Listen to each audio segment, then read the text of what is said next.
Hi అండి. Welcome to my channel. ఈరోజైతే నేను చేయబోతున్న ఈ రెసిపీ అయితే వెల్లుల్లి రైస్ అండి. వెల్లుల్లి రైస్ పిల్లలైతే చాలా బాగా ఇష్టంగా తింటారు. ఇది లంచ్ బాక్స్‌లో కూడా చాలా ఈజీగా ప్రిపేర్ చేసి పెట్టొచ్చు. అంతేకాకుండా వెల్లుల్లి కూడా ఆరోగ్యానికి చాలా మంచిది.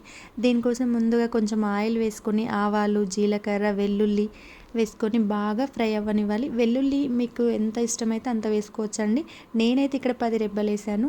దీంట్లోకి 2 ఎండుమిర్చి, కొంచెం కొత్తిమీర, కరివేపాకు కూడా వేసుకొని బాగా ఫ్రై అవ్వనివ్వాలి. ఇదంతా బాగా ఫ్రై అయ్యాక కొంచెం సాల్ట్ కూడా వేసుకోండి. వెల్లుల్లి అనేది పచ్చి వాసన పోయేదాకా కూడా ఫ్రై చేసుకోవాలి అండి. అంతేనండి. ఇది చాలా simple and easy process. Lunch బాక్స్‌లోకి అయితే మీరు పిల్లలు హడావిడి లేకుండా ఈజీగా పెట్టేయొచ్చు. సో, ఇప్పుడు మీ దగ్గర ఉన్న ఉడకబెట్టిన రైస్‌ని ఇందులో వేసేయడమే అండి. ఒక 2 మినిట్స్ అయితే ఇది ఉడికిపోతే సరిపోతుందండి. ఎందుకంటే ఆల్రెడీ మనకి రైస్ ఉడికిపోయింది కాబట్టి ఒక 2 నిమిషాలు వేడి చేసుకుంటే సరిపోతుంది. ఈ వెల్లుల్లి రైస్ అయితే పిల్లలు ఇష్టంగా తింటారు. ఇది ఆరోగ్యానికి చాలా మంచిది. సో, నచ్చితే మీరు ట్రై చేయండి. Like, share and subscribe. Thanks for watching.